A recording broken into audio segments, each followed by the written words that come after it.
ሌላኛው ጥያቄ ነብዩ መሐመድ አለይሂ ሰላቱ ወሰላም ወደ ሰማይ በወጡ ጊዜ ከዚህ በፊት የነበሩ ነቢያትን አግኝተዋል። ለምሳሌ ነብዩላህ አደምን በአንደኛው ሰማይ አግኝተዋል እያለ እስከ 7ኛው ሰማይ ይቀጥላል።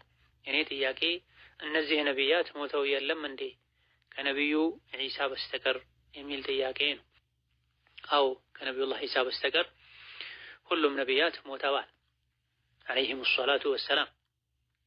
እንደዚሁ ደግሞ የኢስራእና ሚዕራጅ ሌሊት ላይ ነብዩ ሰለላሁ ዐለይሂ ወሰለም የተለያዩ ነቢያትን ሰማያት ላይ አግኝተዋል። ሁለቱም ትክክል ነው። ነብዩ አለይሂ ሰላቱ ወሰላም ኢስራእና ሚዕራጅ ላይ የተለያዩ ነቢያትን ሰማይ ላይ አግኝተዋል። ሁሉም ነቢያትም ደግሞ ሞተዋል። ኢነከ መይቱን ወኢነሁም መይቱን ኩሉ መን ዐለይሃ ፋን በሚሉ አንቀጾች መሰረት ማይሞት የለም፣ ሁሉም ሞተ። ነብዩ ሰለላሁ ዐለይሂ ወሰለም ኢስራእና ሚዕራጅ ላይ ከነቢያት ጋር እንደተገናኙ ቡኻሪ፣ ሙስሊም ሌሎችም በዘገቡት ትክክለኛ ሐዲስ ተነግሯል። እንዴት ተገናኙ ነቢያት ከመሞታቸው ጋር? ሐዲስ ከነገረን ነብዩ ከተናገሩ በዋህይ ከተነገረን እንዴትን እናቆየዋለን? ዋናው ከነብይ መነገሩ በዋህይ መነገሩ መረጋገጡ ነው። ከዛ በኋላ እንደ አማኝ ዋህይ ነገረን አምኖ መቀበሉን። በሩህ ነው የተገናኙት ወይስ በአካልም በሩህም ጭምር ነው? ብዙሃኑ የመረጡት ትክክለኛው ሩህና አካላቸው አንድ ላይ ሆኖ ነው ሰማይ ላይ ያገኟቸው። ይሄን የሚያሳዩ በርካታ ትክክለኛ ማስረጃዎች አሉ። ከዚህም አንዱ ነብዩ ሰለላሁ ዐለይሂ ወሰለም ስለ ኢስራእና ሚዕራጅ ሲናገሩ የተለያዩ ነቢያትን እንደተገናኙ ገልጸው አንዳንድ ነቢያትን ገጽታ ሁሉ ገልጸዋል፣ ተናግረዋል። ሙሳን አየሁት ቆሞ ሶላት እየሰገደ ነበረ፣ መልኩ ጸጉሩ እንዲህ የሚመስል ሆኖ አየሁት። ኢሳንም አየሁት ሱም ቆሞ እየሰገደ ነበረ። እገሌ የሚባለውን ዑርዋ ኢብኑ መስዑድ የሚባለውን ሱሐቢ ይመሳሰላል በመልኩ። ኢብራሂምንም አየሁት ቆሞ እየሰገደ ነበረ። ነቢያት ጋር ተገናኘሁኝ፣ አላህ ሰብስቦልኝም ሶላት አልጀማዓ በጀማዓ ሶላት ሰገደን ብለዋል። አቡበክር ስዲቅ የተባሉት ይሄ ተነግሯቸው አምነው ስለተቀበሉ ነው። እንዴት በመልኩ አላሉ።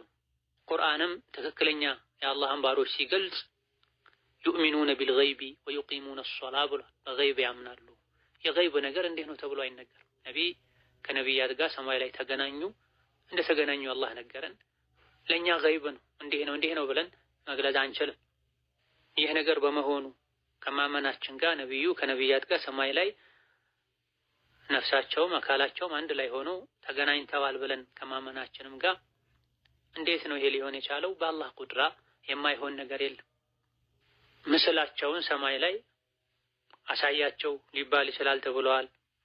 አላህ ቀስቅሷቸው ወደ ሰማይ አውጥቷቸው ነፍስና አካላቸውን አገናኝቶ ለዚህ ዓላማ ብሎ በቁድራው በችሎታው ከነቢ እንዲገናኙ እንዲያዩአቸው እንዲተያዩ አደረገ ማለትም እንችላለን። ይህ ይበልጥ የነቢን ክብር የሚያሳይ ነው። በአንዳንድ ዘገባዎችም ኢብኑ ሐጀር እንደጠቀሱት ወቡዒሰ ለሁ አደሙ ፈመን ዱነሁ ሚነል አንቢያ ተብሏል። ነቢዩ ኢስራ ሚዕራጅ ባደረጉ ጊዜ ቡዒሰ ለሁ አደሙ ፈመን ዱነሁ ሚነል አንቢያ፣ አደምና ከአደም በታች ያሉ ነቢያትም ተቀሰቀሱላቸው የሚል የሐዲስ ቃል አለ። ስለዚህ አላህ ቀስቅሶ በዛ ቀን አካልና ሩሃቸው እንዲገናኝ አድርጎ ሰማይ ላይ አገናኝቷቸው ሊሆን ይችላል። ምስላቸውን ነው አላህ ያሳያቸው ሊባልም ይችላል። ይሄ ከይፍያ ነው፣ ገይብ ነው። ገይቡ ሳንገባ ተገናኝተዋል። አላህ ነቢዩን ከተለያዩ ነቢያት ጋር አገናኝቷቸዋል፣ ተነጋግረዋል፣ ተወያይተዋል። በጀማዓ ሶላት ሁሉ ሰግደዋል በይተል መቅዲስ ላይ። ከሶላቱ በኋላም ስለ ዳዕዋ ስለ ህዝቦች ሁኔታ ምክክር አድርገዋል። ይሄ ሁሉ ተነግሯል በሐዲስ ዘገባዎች።